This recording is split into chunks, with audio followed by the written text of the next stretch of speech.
Previously, we talked about things we don't want to do and how they have affected society. This week, we carry on with part 2 and talk about what is deemed common practice and how to navigate them. So sit back, relax, get your favorite snack, and venture with us into the unknown and adventures in... No, wrong show. We can't say that. Okay, then. How about follow us into the unknown? Follow us into the twilight. No. Can't do that. Fine. Here's our new episode of Carry Out Conversations. Let's go.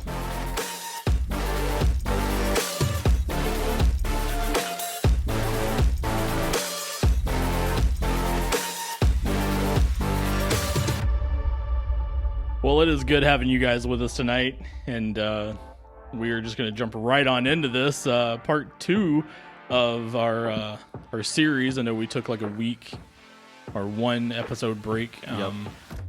So we are getting right back into the topic of things we don't want to do. More or less this time, we're going to talk about what society deems as common practice or, as normal. And Like showing up to work on time?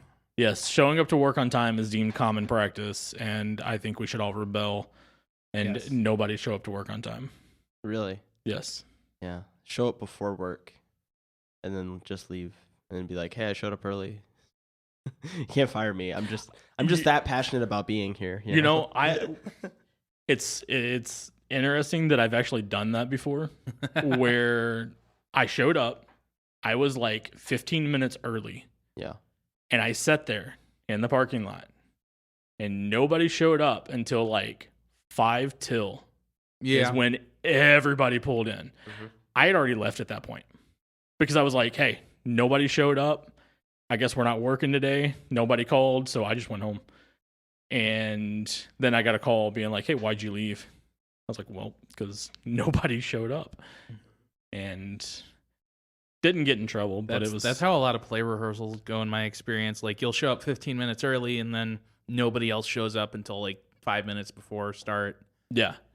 Yeah. It always seems like that. Like the 5 minute mark is when everybody just like gets there. That's what I would do. Yeah. I'd get there. Yeah. Well, the thing is, if you're in theater, okay, 6 o'clock start time doesn't mean you get there at 6 o'clock. It means you are there, your book is open, and you are ready to rehearse at 6 o'clock. Sure, and Right. I get that with work too. Like if you have a job where you have to take like 10 minutes to get ready for the first thing you're expected to do, then you show up a little early. I get that. So yeah, I agree. I don't know. I kind of just wish that bosses would just give you the key and then you just go into work and then go home when you want.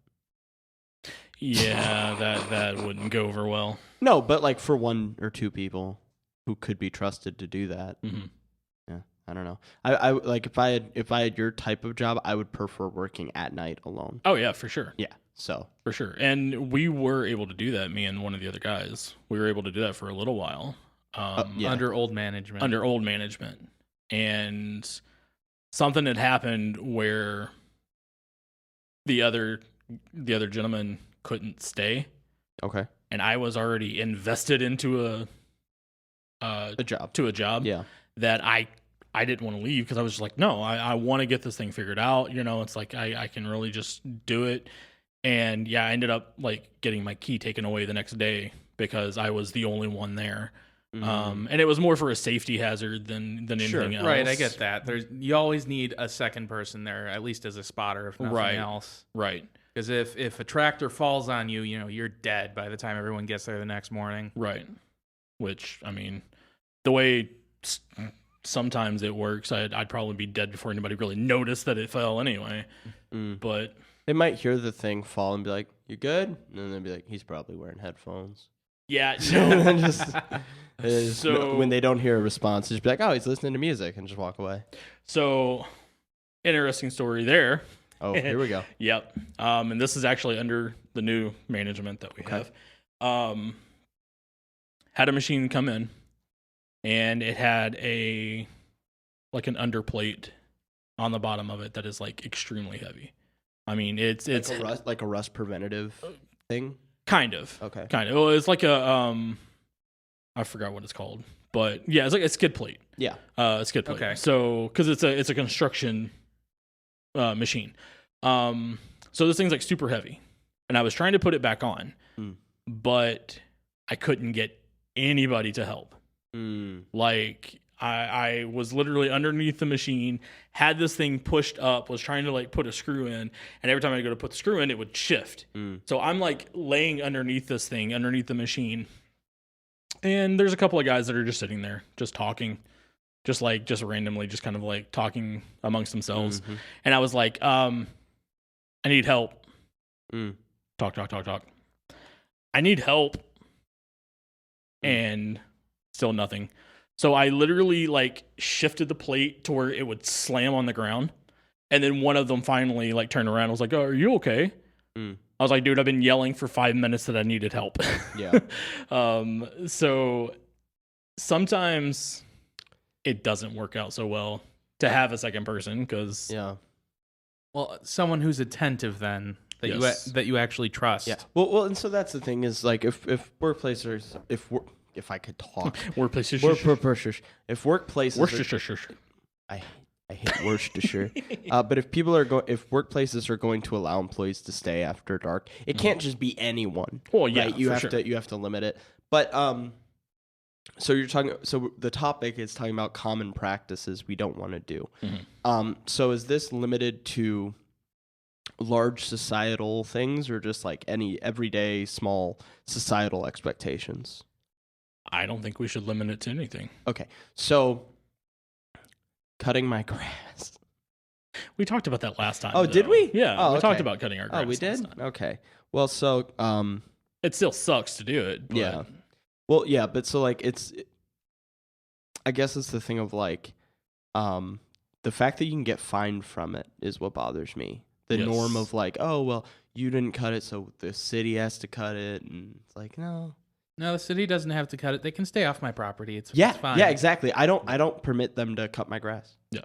So Well, and that's that's something like up here that I just don't understand. Like down south, it's not as bad. Now there are certain cities, close to where I grew up that are kind of like that. If you live like in the middle of the city, yes, they have like the code enforcer that comes through and was like, oh yeah, your grass is past my knee. You probably need to cut it. They don't get like in particulars to where it has to be like a certain length and this type of stuff. I mean, Get the ruler out. yeah.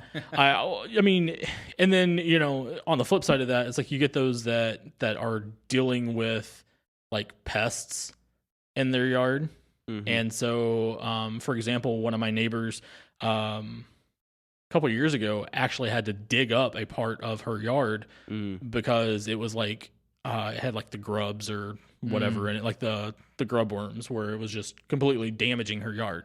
So she had to rip all that up, till through it, was trying to put new sod in it. Before she could even put the sod in, there was somebody from the city saying that she had like so many days to get it fixed. that's not fair. She was trying to retroactively fix an issue. Right. So But it was just because they saw dirt, they were like, oh, we can't have that. dirt bad. Which again is stupid because it's supposedly your yard. Yeah. You should be able to do whatever you want to with it. The one thing I will say is this is kind of a hard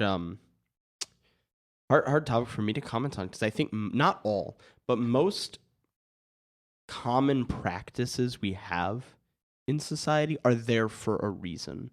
Doesn't mean we like them all, but we I think can often see the thought process behind the practice, and so maybe as the conversation goes on, I'll find something where I disagree with more. But just off the top of my head, I can't think of that many like societal practices that are almost universal in Midwest culture or whatever that I disagree with. So yeah, I guess it's one of those things where I don't really have a lot of complaints about those societal norms. I have some complaints about how they're shifting though. So, but that's just me. No, and I get that completely because I mean, and that is something that we can actually get into as well. Of the topic of the shifting norm. Yeah. Because like you said, it shifts constantly. Mhm. Like what we considered being like the normal practice growing up is rare nowadays. I mean, you know, I think it's funny. It's like, yes, kids, and you know, we talked about this before, and I know we kind of allude to it sometimes. You know, kids cannot read or write cursive at all. I was taught that was the only way to do it. Like when I was in school, we weren't allowed to print. We had to write cursive. Yeah, but I actually think we should get rid of cursive and just teach kids classical languages instead, so they can grow up and be better readers overall. Like just teach kids Latin. Like if you teach kids like ecclesiastical Latin in school growing up, dude, they'll be able to learn any other language because yeah, for Latin sure. is so hard. So just get rid of cursive and just put in a Latin course. But that's just me. And that's real old school. That's like 1500s school. okay, question though. In your adult life, since you've graduated high school, aside from signing your own name, how often have you used cursive for a practical reason? Never. Okay, so my writing is a bit different. Okay. If you've noticed at work, because I know both you guys have read my writing at work. A little squiggly. It is a little squiggly. It is a mixture now between print and cursive. Because there are certain letters that I will start writing, and I'll look at it and be like, no, I hate the cursive of that, so I'll write it in print. Yeah. But like almost everything else will be cursive. That's just Well, so the thing with cursive, I'm dyslexic, okay? And so with dyslexia, the way you perceive letters, the way that when I'm learning to read, I view them as very like blocky, defined, strictly defined shapes. Shapes, yeah. Right? And so when it comes to cursive, it's letters that don't follow their own damn rules. Okay? So for a dyslexic person, that's like a kick in the nuts and then some. I think we actually touched on this in part 1. We might have. we did a little bit, just a little bit. About cursive? Yeah. Okay. But so, and I'm not just saying it's an issue for dyslexic people, but I think the society with education standards in general, the thing is we make education for the lowest common denominator. Okay? You need to have education tailored to the abilities of the children you're teaching. You do not, and this is the case for adults too.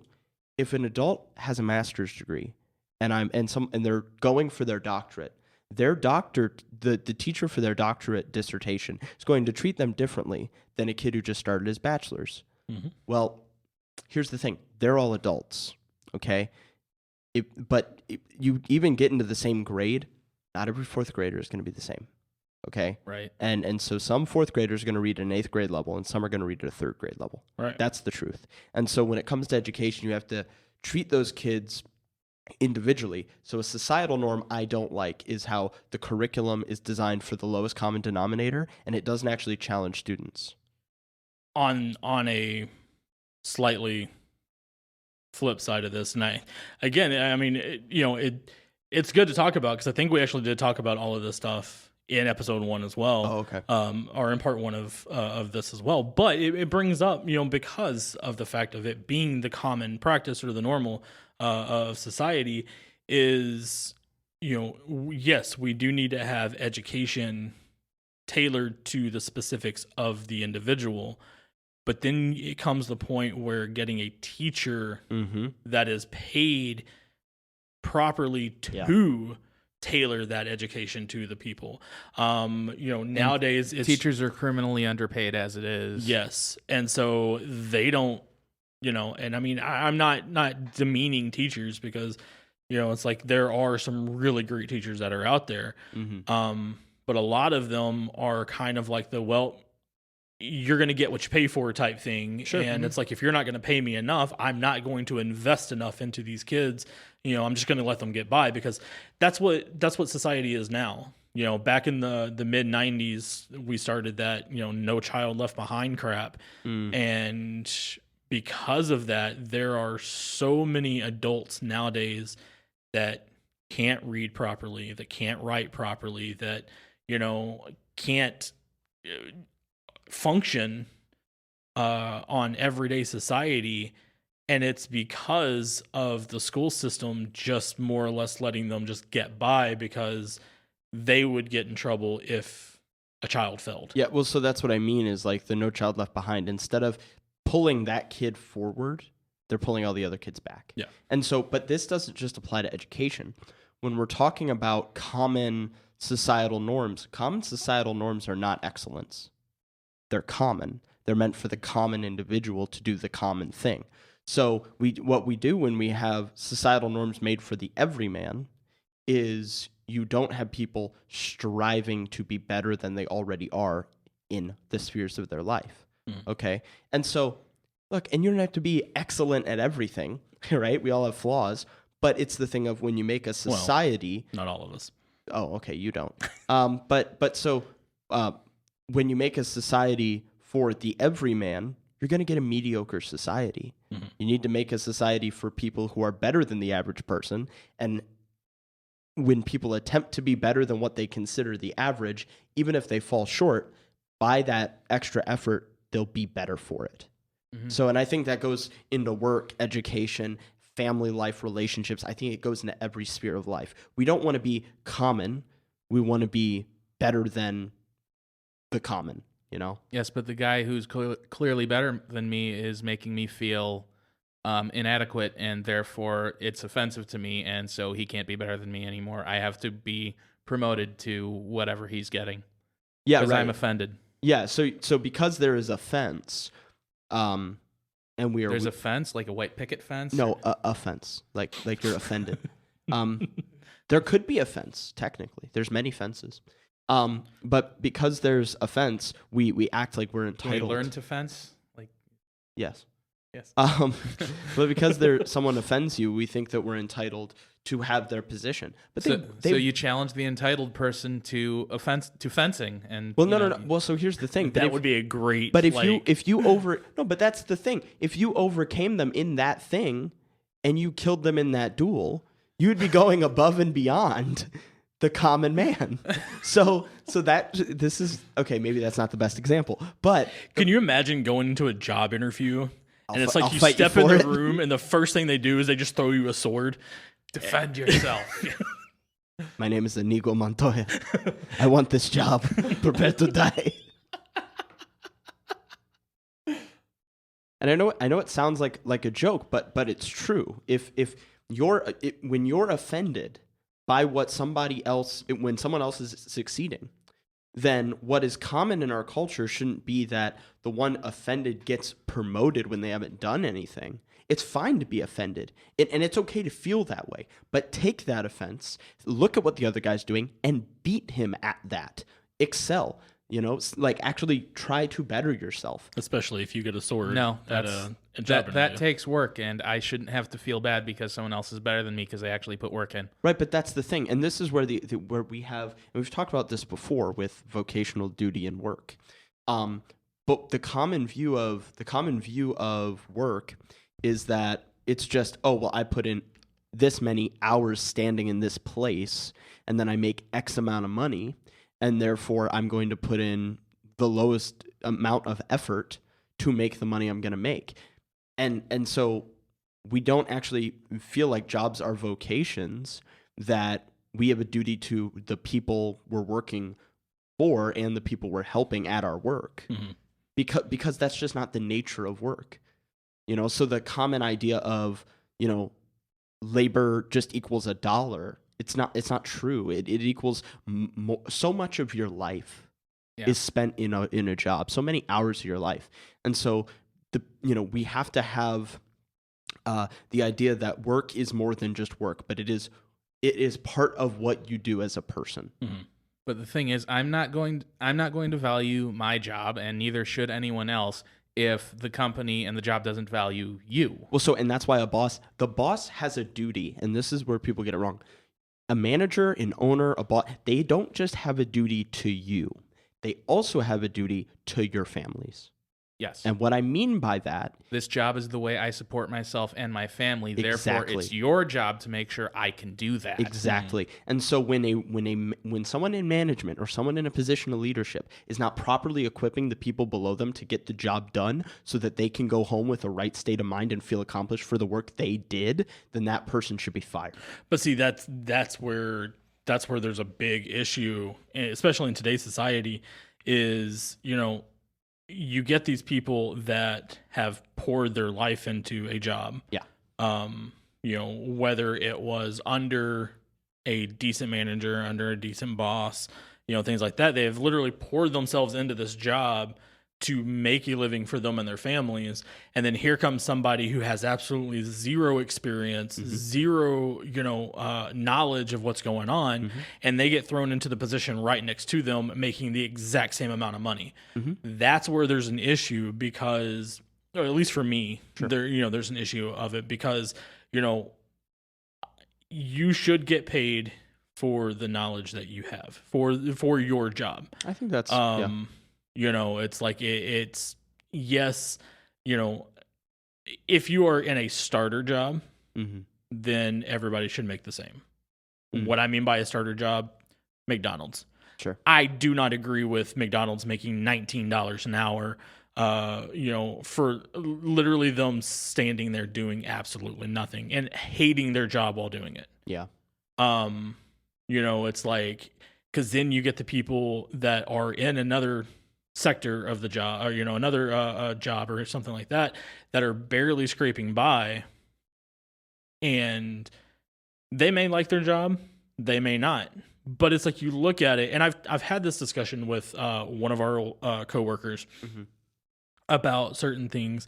Nowadays, everything is social media, everything is TikTok, Facebook, Instagram, which, again, it's funny that we talk about these things, but here we are, we're promoting them for ourselves. Sure. But we do this for fun. Listen to our podcast. Yes, listen to our podcast. You will listen to our podcast. We do this for fun. Yes, would we like it to pick up and take off?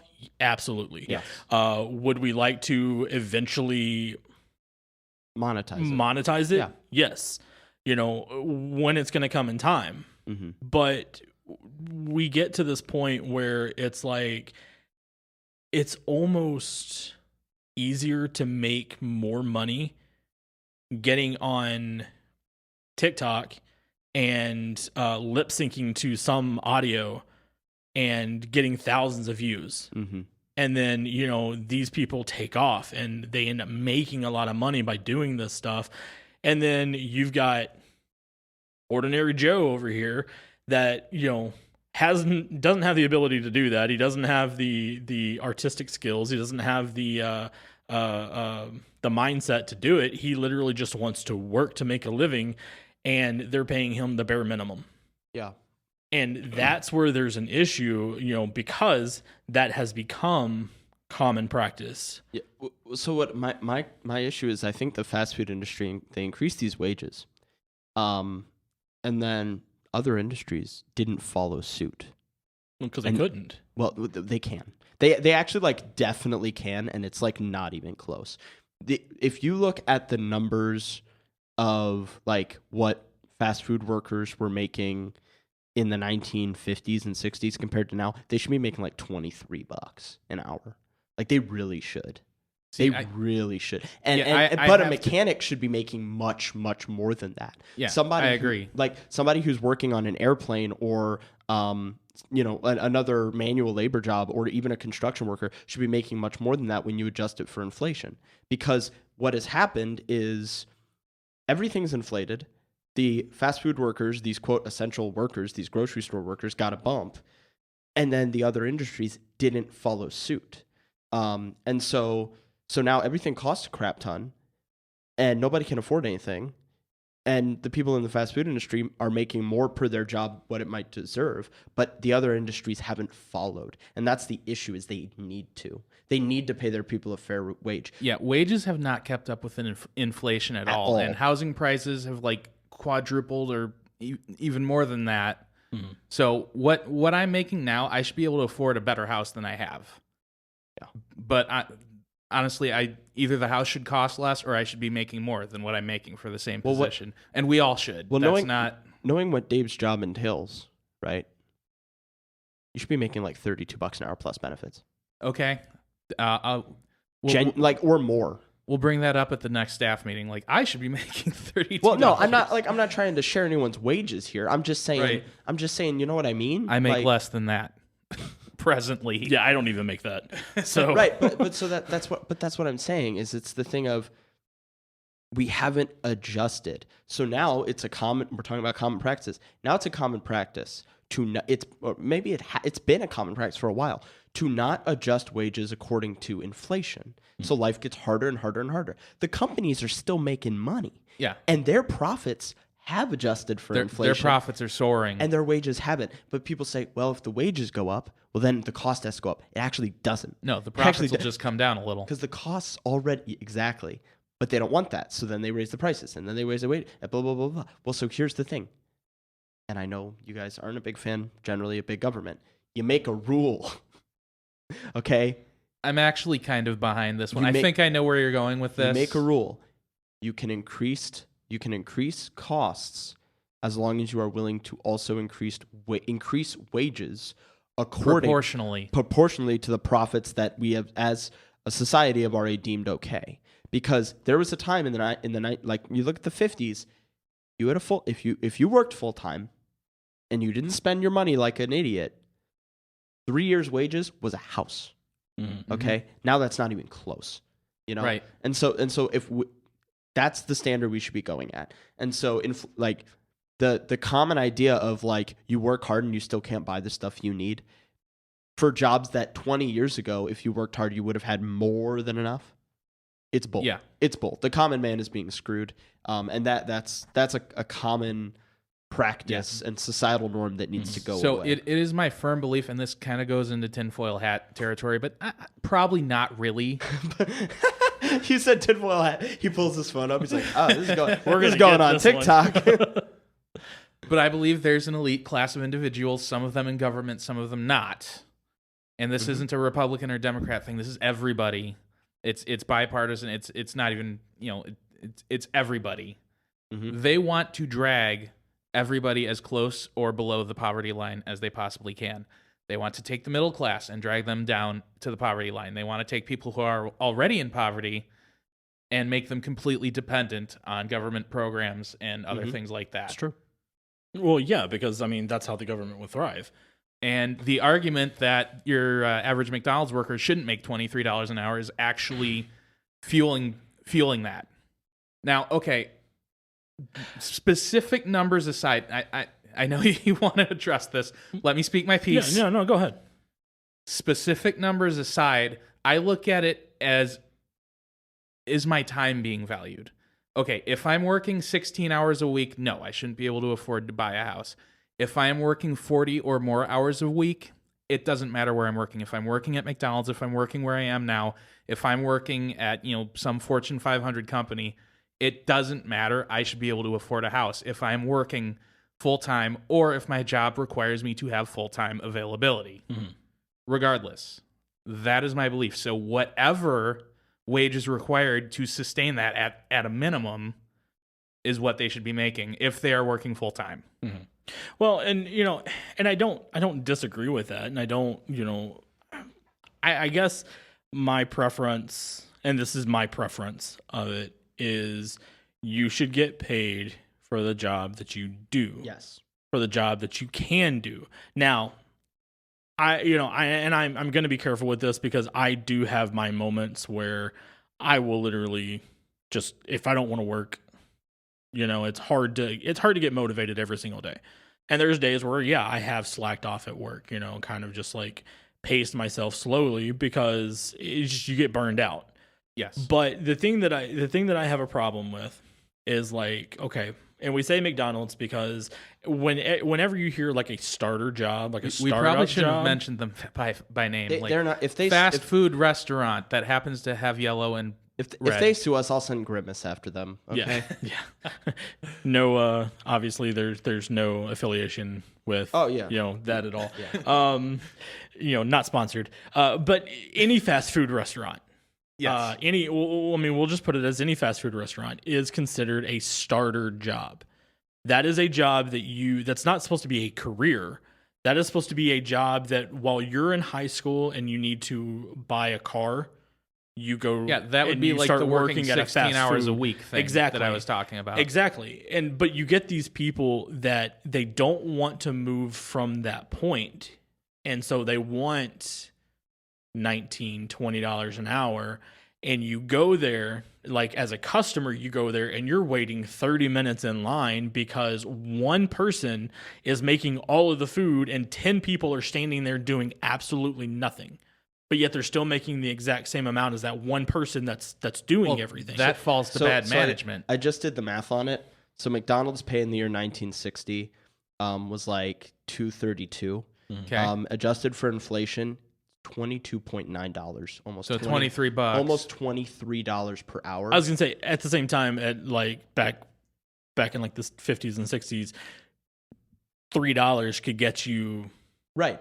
Anything that you wanted. I Precisely. mean, it was. But Right, which is why I'm saying adjusted for inflation. It's like I can't even buy this drink for almost $4. Yeah, it's getting close to like $3 now for that drink. I mean, that's what we're seeing. If a fast food worker in the 1950s could afford a house, then a fast food worker today should be able to afford a house. If they couldn't afford a even house, an apartment. But if you take that percentage, if I did that for a mechanic, a car mechanic, or for a McDonald's manager, or for a Home Depot worker, or whatever other field, and we adjusted it also, what a lot of places have done is the fast food has started to catch up. It's not there yet. It's started to catch up, but other industries haven't followed. And that's the real issue, is because most people don't work in fast food.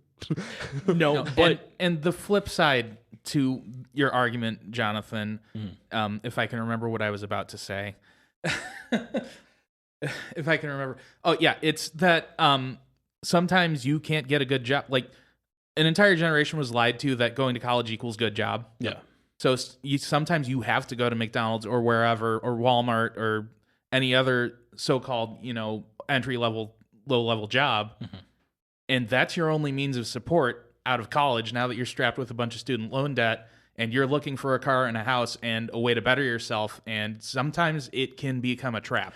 And let me specify that, it's like I'm not against workers in the fast food industry. I'm not against, those types of things. I'm not against, if somebody wants to work at one of these stores, to provide for their family and things like that, that's great. Sometimes it's your only option is what I'm saying. And that's fine.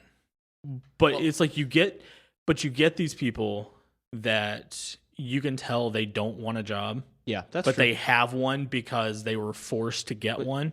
And they want to come in and be like, I want what that person is making. That person's been there for 15 years, supporting 5 kids. I want what they make. So that's where we need to define work better with a higher standard. And when we do that, that type of attitude wouldn't be permitted. And like I said, right? that's on poor management. If management is letting 10 people stand around while one guy's running around like a chicken with his head cut off, that's bad management. Your management needs to be fired or at least coached. Yeah. Right. And it's hard because how do you changing the culture in even one place, one work environment is nearly impossible. So how do you do it societally, right? Well, part of it is we change education. But changing an entire society's work culture, it's not easy. These are conceptual conversations, but I get what Jonathan is saying in that we're talking about common practice. People stay in those jobs. Now, here's the thing. If they should be striving for something better. You shouldn't stay at McDonald's.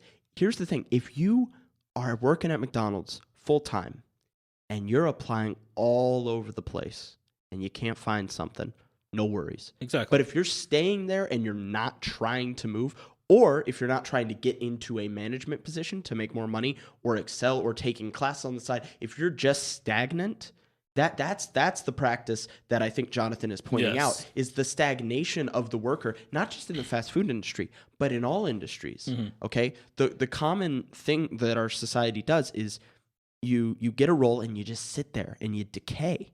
And Amazon got in trouble for this because what they would do is they'd hire people on and they had a practice after 3 years to try and get them fired. They after 3 years they'd rather have you quit or be fired than promote you, because then they would have like a different way their cash flow worked. So they had their system set up for you to go there, bust your ass for 3 years, and then you'd lose your job. Or it'd be almost impossible to get promoted and it'd be hard for you to find another job because of how big Amazon is. And they had like a lawsuit over that as an unfair labor practice because it was written in like their company memos not to promote people within Amazon. So it's like it's that because if they fire you, new labor is cheaper. I can pay the yes, exactly. I can pay the new guy, half of what I was paying you. So get out of here. Yeah, exactly.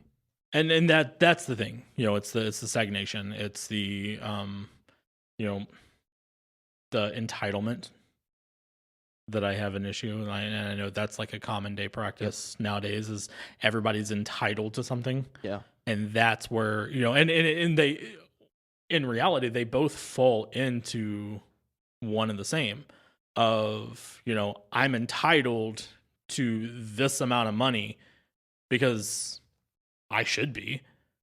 So I'm not going to move from this position because I'm making this amount of money. Yeah. And it's like I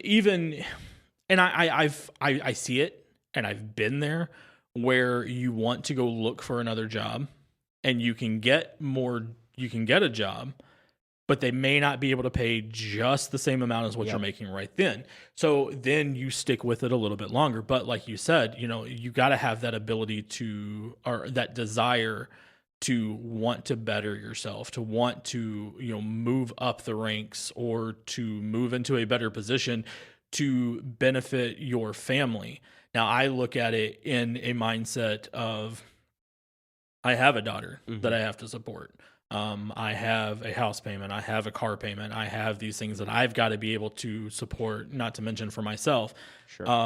So it's like I'm constantly looking to get into a better position or to get better pay for the fact of I'm trying to watch out for them. Yeah. There are certain people that just feel like they are entitled to whatever they want. They're not supporting anybody. They're not doing anything, to benefit society. They're literally just, I want this because I think I should have it. Yeah. I actually think that's a mental illness, but we'll touch on that another time. There's a video and it's on TikTok and it actually went viral for the wrong reasons, in my opinion, of a delivery driver. I won't get into specifics, just for we've kind of thrown around a few brand names around here, but I won't get into specifics because I actually McDonald's delivery. Yes, incorporate with this particular delivery service. Okay. So guy walks up to a house, very nice house, drops off the order. And as he's walking away, he goes, this is a very nice house for a $5 tip. And he actually got a lot of praise for saying that because it's like, oh, they deserve more. They deserve more. This is where I have an issue. Do people... $5 tip for that, because I know what you're referring to now, a $5 tip is actually pretty generous. Exactly. Now, if it was a $10 thing, that's a 50% and that's the thing. tip. That's the thing is we don't know what the order is. We don't know what the order was or anything like that. We just know what he said. And, he got into a swearing match with the owner of the house. Like they went back and forth, like basically cussing each other out, because of this. And he went on social media and was like, oh, I'm being mistreated because, these people have the money and this is what they wanted to do and stuff like that.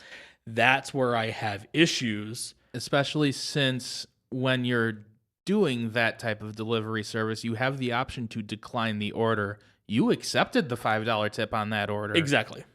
You knew what you were getting into before you drove there. You could have said no. You could have looked for a place that tipped better. Exactly.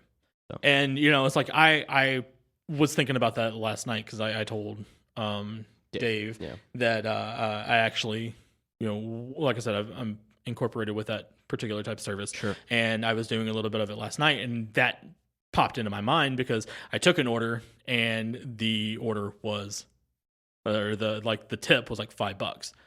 And I was thinking to myself, I'm like, I'd be jumping at that order. exactly. Like, yes, I was looking give me at it, and I'm directions like, now. it was 2 miles from the store, which I was like really, really close to where it was dropped off. I'm like, dude, $5. Yeah, that's great. $5 is $5.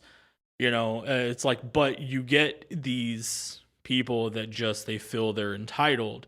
I've seen it a lot, in the working sector that we are in, where a management will give out like a bonus. And now, could the particular management afford more than what they were giving? Yes. They, talking to that particular person, they gave out what they believed each person was entitled to. They didn't give out just a generic number. They gave out specifically what this person has done to benefit the company, to times like what they've worked, the time that they've worked and stuff like that. And there were people that were like getting this and were just throwing fits, like, no, I deserve more, and you should pay me more. When he did it, he didn't have to give it anyway. It was a bonus. Yeah. But yet it's that mental The mindset, entitlement mentality. of entitlement that it's like there's an issue. So and so who's worked here for 15 years got so much more than me. I should be getting that because it's not fair. Yeah. Now, granted, you get to the flip side of it, and it's like you look at it in both sides, where there are people who have been there for years, and they're making less than other people that have just started the job. Which I feel that's wrong. If the person hiring in, next week is somehow making more money than me, that's not fair, and I either need to discuss that with management or look for a new job. Exactly. That's absolutely wrong. Exactly. Now, you get into, and it's like we throw this back and forth around, we're throwing this around here, and we'll move on just a little bit more. But it's like you get into, if somebody gets hired in, Dave, that is, I mean, I'm generating this towards you. If somebody gets hired in that is in a position above you, okay, would you feel the same way? Like if say like, tomorrow somebody comes in as like, I am your new manager. Boss, yeah. And you find out that they are making 15% more than you. Right, but that's a higher position than mine, so no, not necessarily. Okay. So, but and I mean, if they're doing my job or something equal to or less than my job, then we have a problem. Okay. And that's where, that's where there has to be that mixture. Like I said, we've talked about a little bit of, they are wanting to just get into a position because they quote unquote have to, but they're wanting so much more than everybody else because they feel they're entitled to it, or they feel like they, that position should pay more. When I especially don't like it when the person whose messes I have to keep cleaning up, who's worked there less than a year than me, makes more money than me. Yeah. This didn't happen to me at all. I don't know what you're talking about. Does someone work under you directly? No. Oh. But someone who hired in roughly a year after I did, with very, very little experience. Yeah. whose messes everybody had to keep cleaning up, started off $1 more than me. And anytime I got a raise, so did they. And I'm old school when it comes to the whole, pay type thing, because I do believe you should be paid for your experience. Now there should be a set start amount, but then you build up from there. Yeah. I disagree. I think it's based on value. I don't think it's based on experience. Experience can denote an increase in value, but I think the overall issue is value. Well, and I mean, okay, if you want to put it in value, Because there are many people who, for example, with experience comes knowledge. Mhm. But if you have plenty of experience, you can still be bad at something. So, for example, 5 years experience of somebody who's a hard worker is not the same as 5 years experience of a lazy guy who doesn't actually care about his job. okay, and I guess that's what I was referring to. Yeah. When I say experience, I'm You mean talking genuine like experience, Yes, hardworking, learning. like they go in, they do their job, Yeah. they do it Yeah. profoundly well. There's a person, actually a couple of them that we work with that I believe should be making a lot more than what they're making right Sure. now. Yeah. Because they may not have worked the same amount of time as like I have at that place, Mm-hmm. but they go in, Yeah. they do their job, they do it proficiently, and then it's just like, okay, well, we're gonna offer you this much Mm-hmm. when they know they could be making more. Yeah. That's the type of thing that I struggle with. Mhm. It's like because they have that general experience or that value for the company. Mm-hmm. Then you get people that come in that hold little to zero value, Mm-hmm. and they're making just as much, if not more. Well, when we're talking about things in society that are common that we shouldn't have to do, one of them is putting up with incompetent workers. Look, it's different when someone's being trained, right? They're learning something Yes, But- but once you've worked there for 6 months and you still need someone to hold your hand, for a year. So if you do not have the capacity to hear something, comprehend it, and then repeat it, you can't really have any job. Mhm. And here's the sad truth. The military did a study, and they found that 10% of the U.S. population had no use for them in the military. What that means is you can't be a janitor in the military if you have a certain IQ, Mhm. because they know that you can't learn to the degree you would need to be a janitor. About 10% of the population has an IQ that low. And we're not talking about people with special needs. We're talking people with generally lower IQ. And in a world where things are increasingly more complex, there's going to be more and more people who come into jobs and are just not able to learn the material. And that's sad, but keeping incompetent people in positions where they're making wages more than competent people is a problem. It's a work culture thing that needs to change, because incompetence is rewarded and competence seems to be punished. yeah, I've I have experience with that working in retail, because I worked at a grocery store for 9 years before I wound up where I'm working now. Mm-hmm. In that span of time, I have worked with multiple drunks and drug addicts. Yep. At least a couple of which were given license to operate the forklift and proceeded to do so while under the influence. Well, and it's always an open secret with those people, right? Yeah. No, Everybody knows. The one guy thought he was clever, and he's like, "Oh no, I'm not high. I don't know what you're talking about." Like, dude, we can tell. Yeah. We can tell when you're straight, and we can tell when you're, Yeah. on the stuff. Yeah. Yeah. Mhm. Yeah. Well, heck, that's something we need to, stop being okay with. People getting high at work Yeah. Or But- drunk. or drunk, or it's too common. And it's something that, okay. And I'm sure we've just offended somebody by saying I- that. Like, I you shouldn't get drunk or genuinely high don't at work. care. Yeah. Be offended, cry.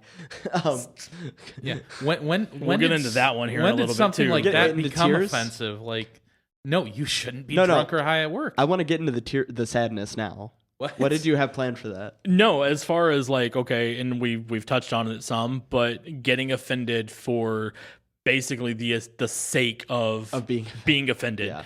That is something Didn't that we is do an episode common. on that?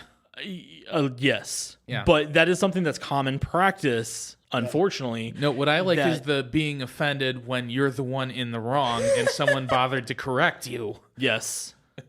Yeah. Yeah. Yeah, that's really common too. Mhm.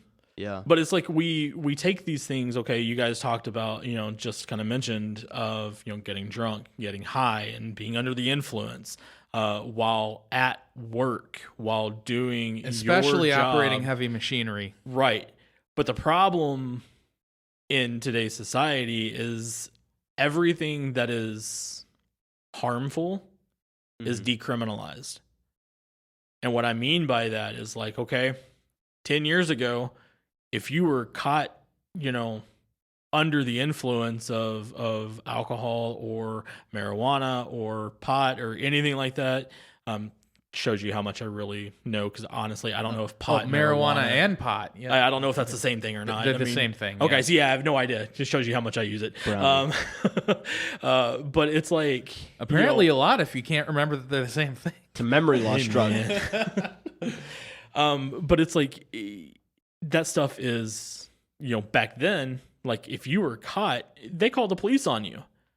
Like your job would call the police on you and have you escorted from the premises. Nowadays, it's like, okay, well, go sit in the bathroom for an hour and let it wear off. Yeah. I want to make it clear, I don't have a problem with people doing these things recreational in the safety of their own homes. I do, but that's neither here nor there. Okay.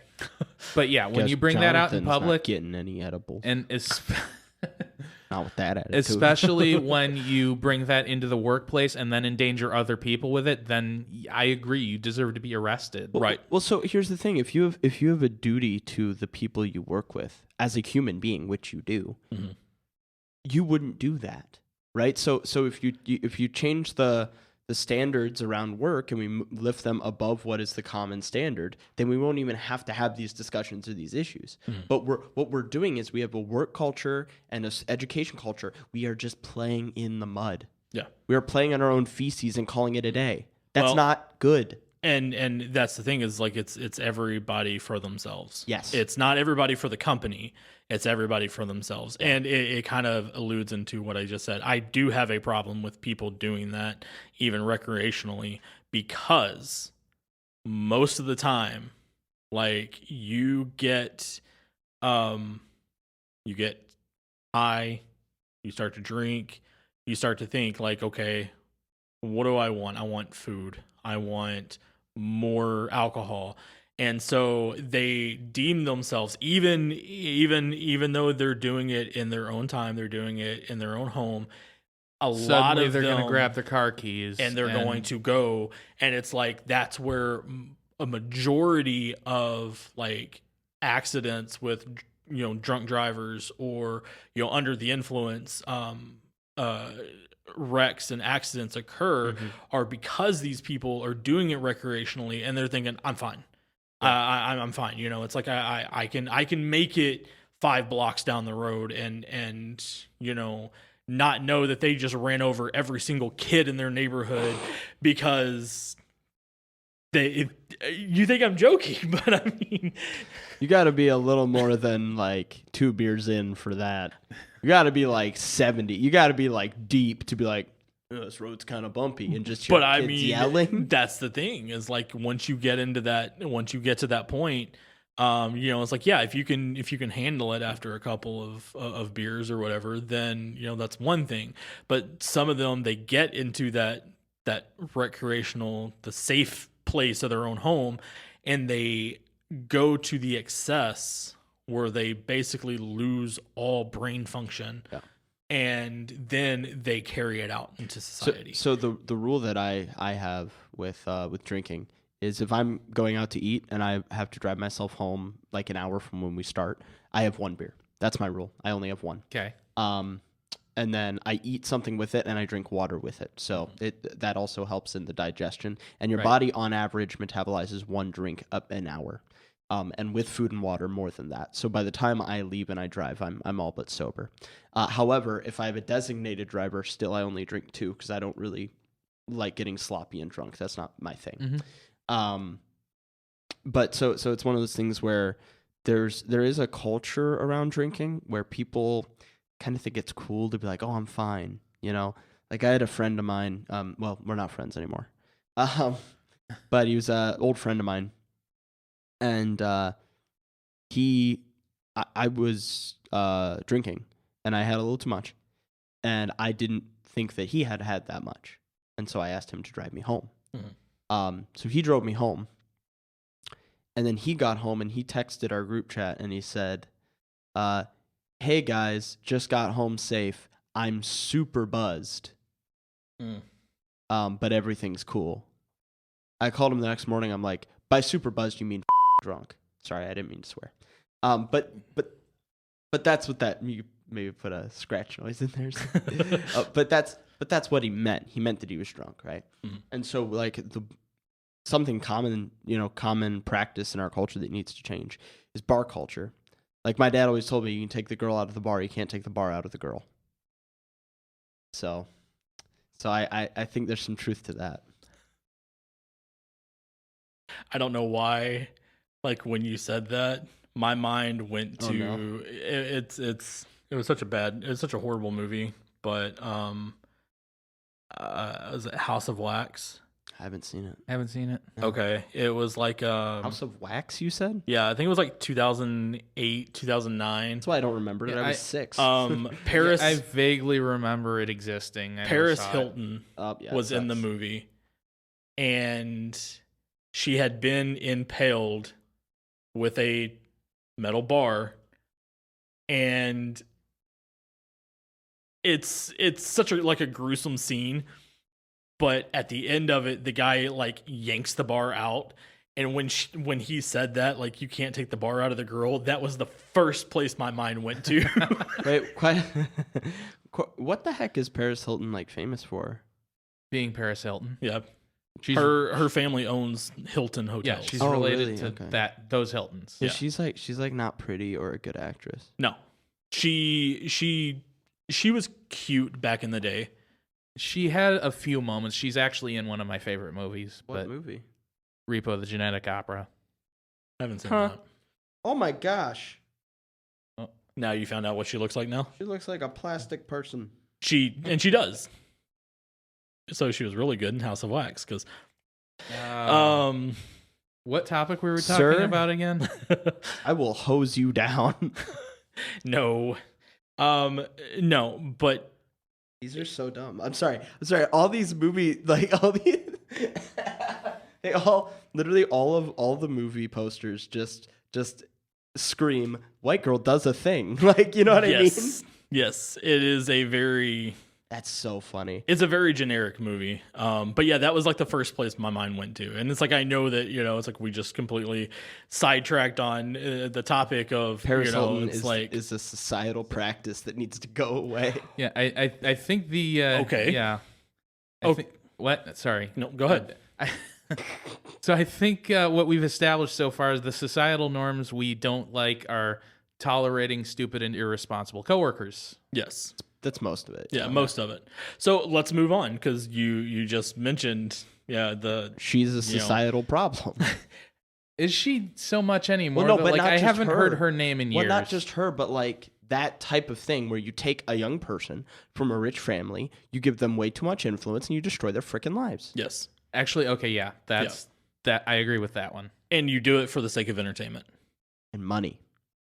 That's honestly, I would consider that a form of exploitation, child exploitation. It's a if form. they're a teenager. It's a form of child exploitation, and actually, it's like a subsection of trafficking. Mm-hmm. If we're being honest. Like you look at all those Disney stars, like Amanda Bynes, Amanda, she wasn't Disney, but or guys, I can't keep track. she was Nickelodeon. Nickelodeon. Okay, But still, you look at like Amanda Bynes. You look at what was the red hair chick?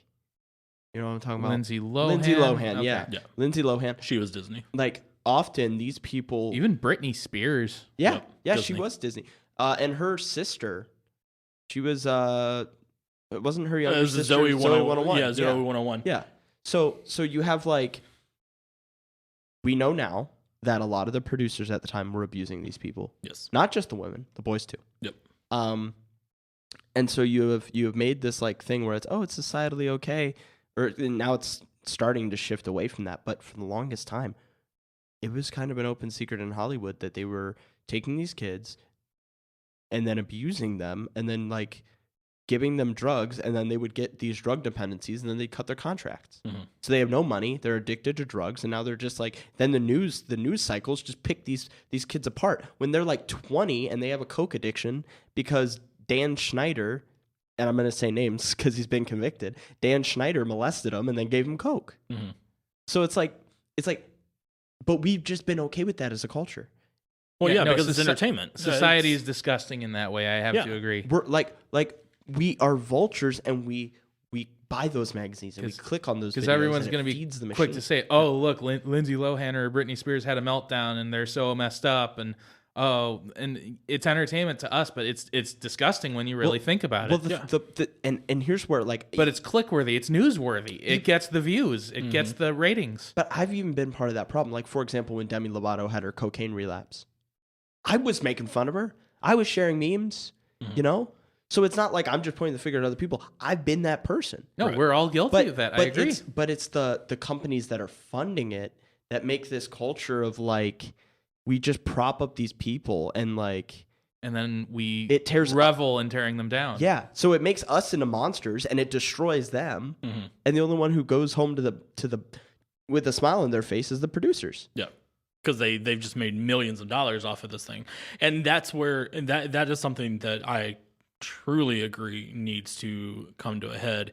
As far as not just child stars, but it's like you get these people. Okay, we talked about Disney, and again, here we go mentioning titles, but I mean everybody knows. Generic You know, family-themed entertainment company with a mouse. like anybody from Disney is going to actually listen to us and come at us. I mean, if they do, what are they going to get? A microphone? I mean, Not this one. This one's important to me. They will take our microphones from us. But, it's like you get these Disney people, for instance, Lindsay Lohan. She had to sign a contract when she was younger that she had to abstain from anything that was explicit. Up till she turned 18, she was not allowed to have any kind of like sexual explicit content or allude to anything that would demean the Disney name. And so it happens where you get these people who are under this influence, under the huge umbrella and the huge, safety net of Disney. And then when they're basically released into the wild after things like what you've mentioned, that still go on, that still went on at the time and they still go on now. They're released out into the wild. They have no idea how to even react. Because Or how to function in society. or how to basically. function, yeah. Because, and this is again where and it kind of just wraps into what all we've talked about. Like Dave said, that society is just disgusting in this manner. Of here comes an innocent, quote unquote, innocent child, or innocent actor, teen actor, whatever. And now it's like they're 18. They get put into an adult role that we're not used to seeing. Well, then what does society do?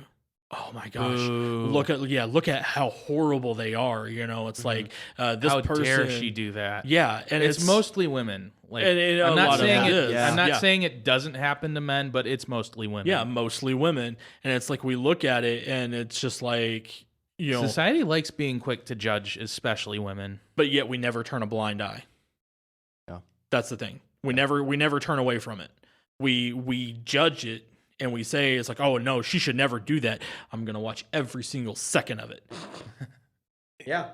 But I mean, You're not wrong. and whether it's with a woman or whether it's with a male, it's like we go into these things where you've got to remember these people they're humans. Yes. That is something that society has lost track of we hold these celebrities in such an idle stance that when they mess up, we're quick to tear them down. And you've got, again, they're human. One person that I will never, and I've said this before in a couple of shows, and I will continue to say it until you come after me, LeBron James. I cannot stand him. I think he is super overrated. I think he is not as talented as everybody makes him out to be. And for the longest time, it's like he would screw up and people would like blow it out of proportion, and then they would just be right back into praising him again. Yeah. And now we're in and kind of flip it just a bit. We're in a society now where if somebody messes up to a point where it's harmful to society, we praise them for that. You know, the movie, and I want to get your guys' opinion on this. And Sound of Freedom. Sound of Freedom. Yeah. I want to get your guys' opinion on this. I haven't seen it. Yeah, I haven't either. I really want to see it, but you know, right now that is like the big thing that's out there. And I know that even after this episode is released, it will still be a big thing because, you know, it's for everybody complaining about the movie, it is one of the most talked about movies that's out there. There's no such thing as bad press. Exactly. You know, it's like, but as a society, everybody's so quick to judge that this movie is just horrible and it's bad and you shouldn't see it. It's right-wing propaganda, of course. Yeah, and I saw a video a few nights ago where this guy gets on there and basically just dogs everything about it because it is a Christian movie, or Christian based, and how, you know, Christians should stay out of, you know, entertainment, how there should be no Christian entertainment because, you know, it's like it doesn't appeal to everybody that's out there. Your propaganda, you're throwing your views into people's faces when in reality, the view that you shouldn't molest and traffic children. Right. What a horrible view to promote. Right. And you know, you're going to really disagree with that message? Okay. Well, okay. See, everybody overlooks that because they just see it as, oh, it's a Christian based movie. And you know, it's like, it's you're throwing your Christian views into my face. I'm sorry. The views that we shouldn't molest children. So if you don't want that view being put into your mind, don't go watch the movie. Well, so here's the thing: it's not a Christian movie. I can tell you, seeing the movie, it's not a Christian movie. It's a movie with a Christian character because it's based on a true story that actually happened. Well, and the company that released it, Angel Studios, they are a Christian based. Yeah, but in the writing of the movie, they didn't make it. It's not a preachy film. There is one scene that I can think of explicitly where God is mentioned, and he might have mentioned God one or two other times.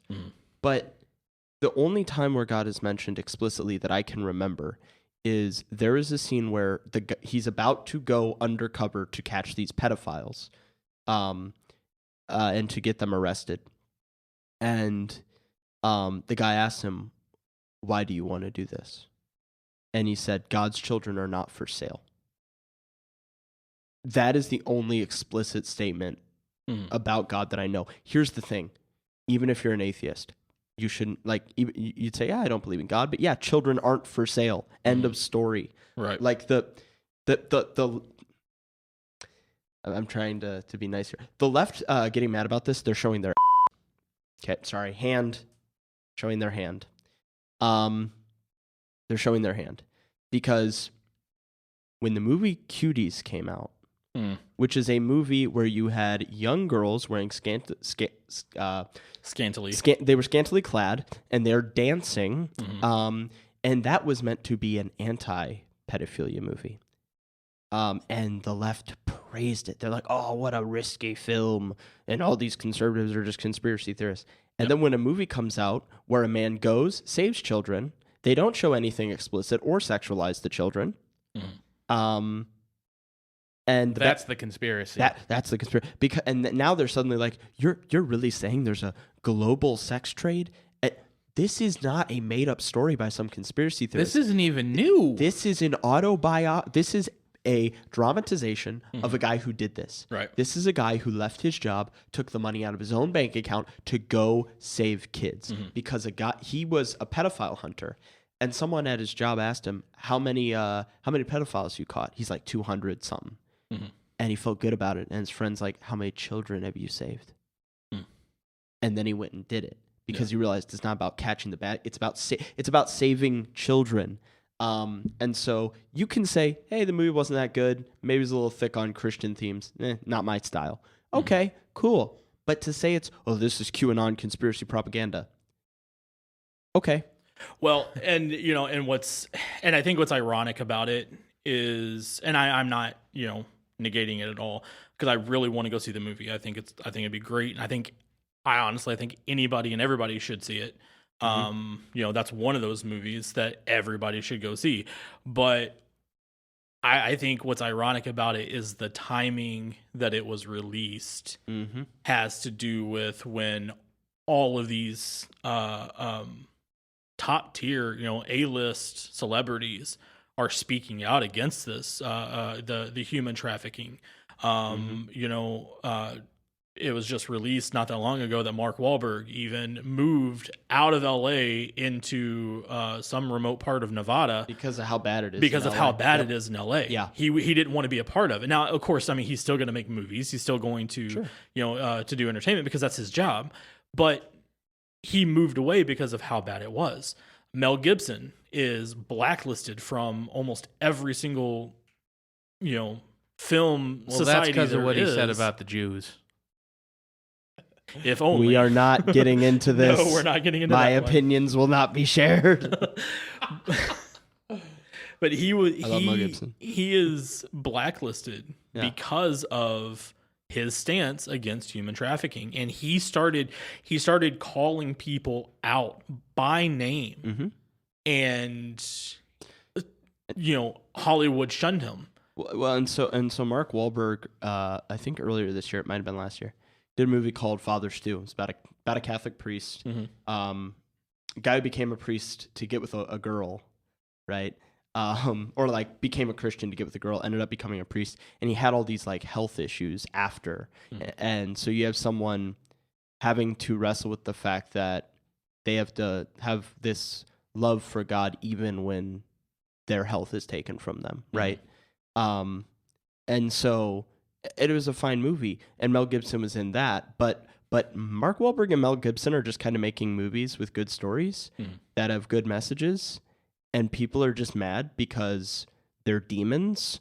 I'm gonna be honest. If you don't like a movie that says like, you don't have to say it's a good film, but if you don't like the story of molesting and kidnapping children is bad, you're a demon. Right. So I have a couple I of agree. thoughts. I have a couple of thoughts on this. Yeah. Just a couple. So, one, and if we want to get back into the societal norms thing, what does appear to be a societal norm is, even if you have the right message, if I disagree with you politically, you're wrong. Yes. Yes. So if I am a conservative and a liberal production company were about to go make a Don't Molest Children movie, Cool. they're wrong.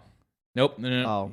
You're awful. The And- society norm is that Yeah. of we go against the other side just because. Even if they have actually the right ideas, because sometimes it does happen. Yeah. My other thought is specifically with the Sound of Freedom, which I have not seen. They have the best viral marketing campaign, and it dawned on me: what if that's what it is? All these TikTok creators are plants. This is a tinfoil hat. Yeah. Theory. Here's the one critique I have. Angel Studios doesn't have that much money. No, They're so small. they really are. They're so small. Now, They made this on a dirt budget. another Can thing. you imagine if somebody did pay like a bunch of TikTok creators and a bunch of influencers to say, "Oh my God, they're blacklisting this movie. I can't watch this movie. I want to see this movie." Well, I mean, one of the greatest. that would be brilliant Well, I marketing. mean, around here, one of the biggest, like, and it's smart campaigns that's around our area is the billboards. The "I hate Steven Singer." Yeah, If I you never guys know underst- anything about I've that, seen it. I've never understood that Okay. billboard. I never did either until I finally went and looked. It is a jewelry store ran by this guy, Steven Singer, and he paid to have these billboards put up there so that way Does people he would sing? go to the website and look and see what it is and be like, oh, sweet, okay, I'm here. I might as well buy something. Yeah. And it's smart for them to do that type of stuff. I like that. Yeah. I don't think this I'm not is- saying Angel Studios actually did that, but what if they did? That would be the They- most brilliant marketing move. Yeah, the issue that I see with it is a lot of, again, a lot of videos and stuff that I've seen of people that have been like in the movie theaters. It will, like, the movie would get to a certain point and then it would just cut off. Like the movie would cut off, Or the lights wouldn't shut off. Yeah, the lights would come on. There was The air conditioning's broken. Yeah, there was one every video. excuse you can imagine. There was one video that I saw where it was like some people went in and they're like, yeah, you're gonna, you can go watch the movie, but there's no air in any of the theaters. The entire place was cooled except for that particular theater that was showing the movie. Yeah, I'm gonna be honest. Here's the thing. Try and stop it. Mhm. Try. You know what happens every single time anyone tries to stop a Christian message? It spreads. A generation later, it's doubled in size. Yeah. Okay, and this doesn't prove Christianity is true, but it's just a fact. Yeah. Again, I don't think "Don't Molest Children" is specifically a Christian message. No, I mean, think it should be a Apparently common it is message. now. Yeah. Apparently it is now because so here's the issue. Not everyone who is left of me, which is most conservatives, is going to be pro sexualization of children. However, the radical wing of the left is so loud and growing quickly. You go to these pride parades, these people aren't wearing clothes. Mhm. They're children. They bring their children to the pride parades, Yep. and they don't give their children adequate clothing. Yep. They have their children go to drag queen story hours where the drag queens don't wear proper clothing, and they invite these children into these sexualized meetings because they're pedophiles who want to get with your children. Yes. Now, that doesn't mean everyone who's a homosexual is a pedophile. I'm not saying that. It doesn't mean that everyone who struggles with gender dysmorphia is a pedophile. But here's the question. Okay? Why did the culture go from, yeah, gay people can get married, to kids naked in the street? Because the end goal of the sexual revolution, the goal of the sexual revolution is sexual pleasure anytime, Yep. at any place, with whoever, as long as they quote unquote consent. Yeah. And now they are trying to expand that to children. Well, and now you can't even call them pedophiles. They're Monsters. considered Monsters. They are monsters, but they're considered minor attractive Persons. people. Oh, okay. And they're Is there a season for that? right behind deer season. Do I have to buy tags? I'm sorry. I don't care. When you mentioned No, It makes me so mad. I'm sorry. when you mentioned that the guy was a pedophile hunter earlier, I was like, that would be a great action movie. Yeah, well, he didn't. Pedophile. He didn't even kill pedophiles. They can't even say it's too violent. Actually, you know what? And there's one. It's actually I can't call it wholesome, but there's a wholesome aspect to the scene. First off, in this movie, you don't see a naked child. All the children are fully clothed. Great. Thank God. Yeah. Because you can address pedophilia without showing naked children. Right. Without making child pornography yourself. Hear that, cuties, producer? You tool bag. But I agree. what this movie does well is it shows you the disgust of the industry of these people who sell children with subtlety. For example, the movie opens with a young girl wearing makeup that a 4-year-old shouldn't be wearing, right? She is dressed in white. She is completely covered. It's modest clothing. And she is in a photo studio, and they're telling her how to pose, where to put her head, and they are taking headshots to then send them out to potential buyers. And that is the opening movie. No words are said. Nothing inappropriate is shown. But you just know. And that's all it needs to do to get the point across. There's another scene. Again, I'm trying not to spoil too much. A little bit of a spoiler. But towards the end of the film, there's a man who's about to abuse a young gal. And again, they don't show any of the abuse. And the main character is behind this gentleman, and he's much larger, much stronger than this gentleman. And he looks at the girl who's on the bed about to be abused, and he puts his hands over his face, telling her to close her eyes. Because even though she has been abused, he doesn't want her to see him kill this man. Yeah. You know? And so the point of the story is children need to be protected from these monsters. Yes. It might even be a bad movie. The pacing could be bad, the acting could be bad, but if you can't get behind that message because you just don't like Donald Trump, shut up. Yeah. Break your phone and jump off a cliff. I mean, it's I'm mad now. I was having a good day. glad we could ruin your day for you. It's difficult because we look at it and where does this all start? It's like you got to find that starting point, and it didn't start from this movie coming out. It didn't start from, somebody just waking up one day and be like, oh, I think a 5-year-old is sexy. It starts with society just normalizing things. Yep. Like you get into these, I remember and this is going to be so weird. But I remember this, point on is we had some people in our, in my circle that I grew up around that wouldn't go watch certain movies because of certain scenes. Sure. It's like, okay. And I'm gonna kind of, it's gonna be kind of weird, but still, just follow me here. The Karate Kid. Okay. Karate Kid 1, 2, and 3. Great movies. Well, the first one is at least. Second one, third one, But it had to do, it was a lot of violence, a lot of, things like that. Mm-hmm. Then you came out with the next Karate Kid with Hilary Swank. She's 14 at the time, I think, when she made the movie. There's one scene where Mr. Miyagi walks in and she's dressed, but she's not dressed. Fully dressed. Yeah.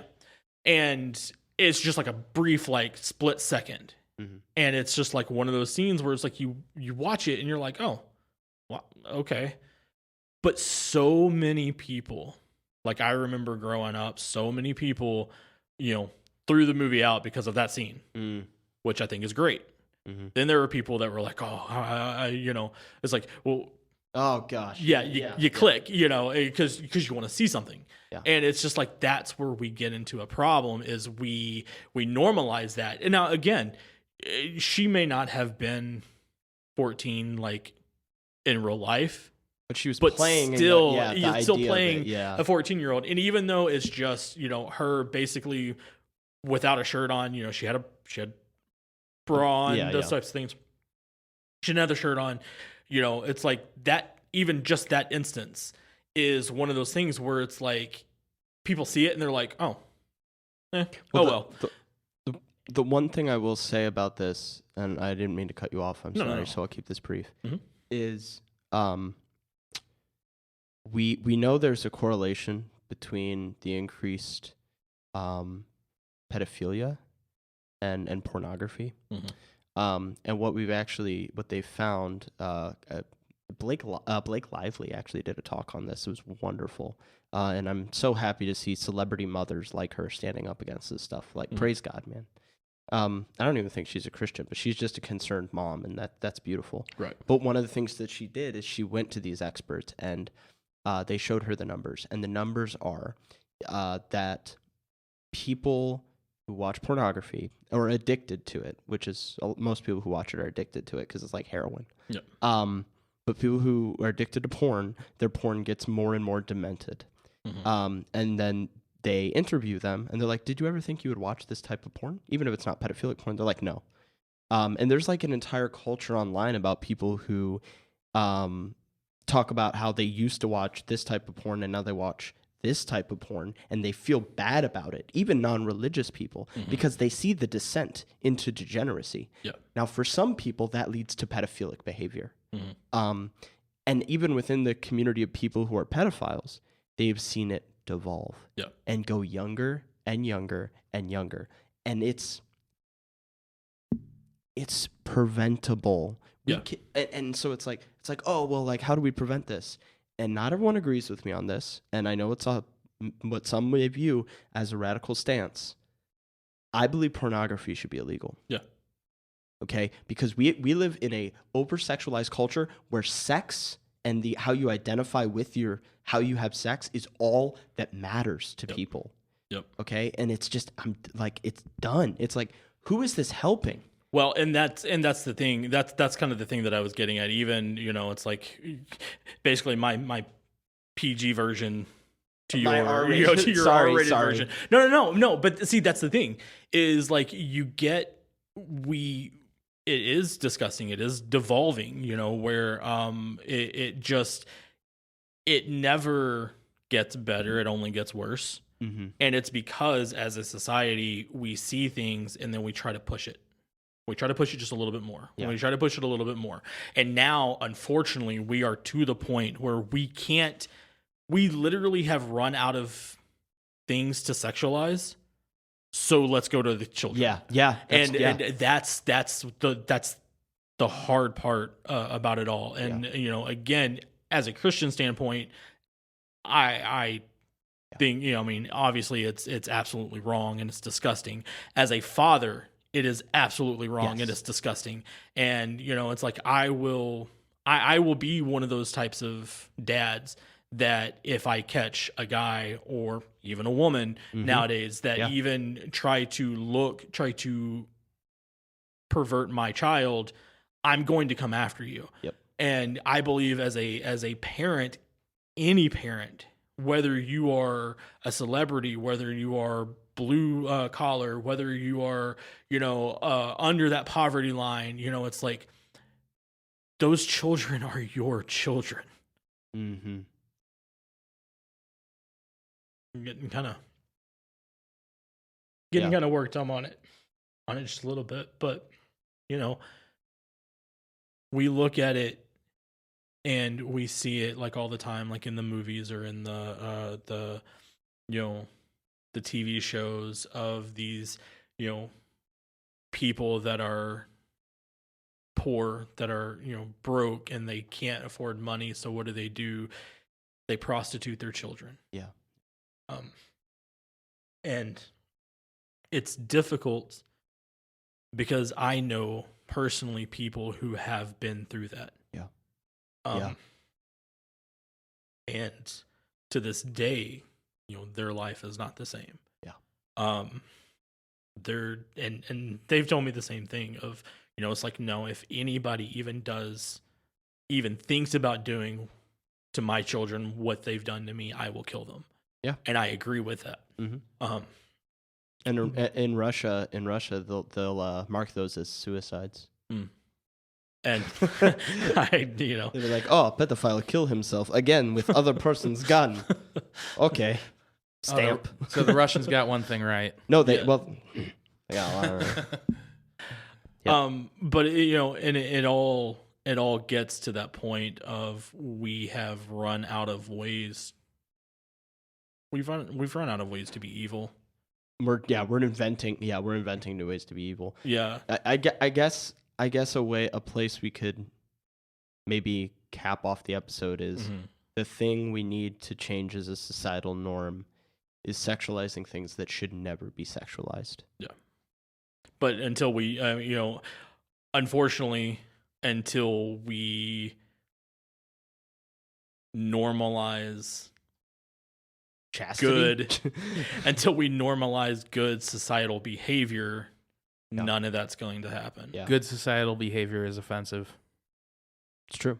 It's sad, but deal with it. I mean, it is sad because that is the case of, we sit back and we want to say, it's like, okay, the best way to do this, the best way to prevent this is to make this happen. Well, the best way to prevent over-sexualizing our children is to stop sexualizing our children. But it comes at a point where at some point, one person did think it was a good idea to, allow nudity into a movie. Mm-hmm. And we all, I mean, anybody who knows, if you know like the whole history of, and it's not one of these like gross sexual things. Anybody knows the very first movie to ever show a form of nudity was Psycho. The Alfred Hitchcock, the original, was the very first movie. And it's gone completely downhill from there. The same thing in like swear words. The very first movie to even have a swear word was Gone with the Wind. And now you've gotten to a point where, and we've talked about this. We talked about it last season, I think. You've got movies that are out to literally set records for how many swear words they can have in a movie. But we as a society, we just kind of go along with it because it's the norm. Yeah.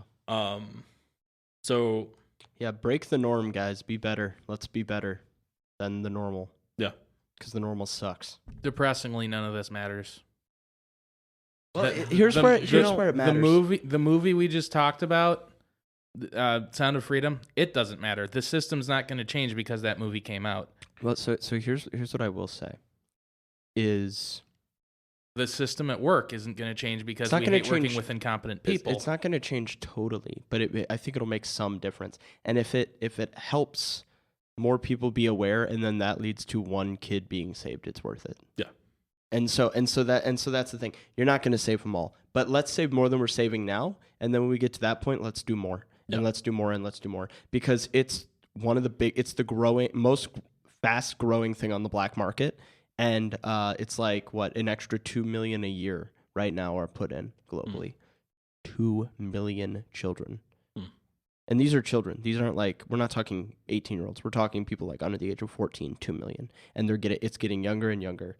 And so we had a pretty depressing episode today, guys. We did. We did. I do want to touch just very lastly, as Dave had said, it's like as a society or as the way things are right now, it may not matter. Yeah. Because, it's like, yeah, 3 guys sitting around a table talking about this is not going to solve the world human trafficking, pandemic. Or the stupid coworker pandemic. But as a society, as a person, the way that we can, again, as Noah had said, if we can save one person, then it's worth it. Yeah. You look at it, a lot of people have said it like in a Christian standpoint, it's like you preach the gospel to 1,000 people. If one person gets saved because of your message, then it's worth it. Yeah. If one person happens to listen to this, God willing, somebody listens and they decide to take a stance because they're literally just sick of what's going on, then it's worth it. If we want change, we can't expect it overnight. It's got to start with one person. It's got to start with us. And we may not see that change in our generation. It may be the next generation that finally stands up and just completely, opens this particular stance up and it breaks free into the society, but it's got to start with one person. So yeah, this episode did not go at all the way that we really intended to, but I feel that it was needed. We've needed, somebody needs to talk about it. So all 3 of our listeners, you know what to do now. Yeah. Hey, be the change. Be the change. If 3 listeners hear this, and then they tell 3 listeners, and then they tell 3 listeners, that means we'll get more listeners. Yes. Yep. So again, thank you guys. It's been fun. I mean, again, it's been educational. It's been hard, a very hard topic, but something that obviously needed to be talked about, or we wouldn't have gone the way that we have. Yeah. So thank you guys for listening. I'm John. I'm Dave. And I'm Noah. Have a great night.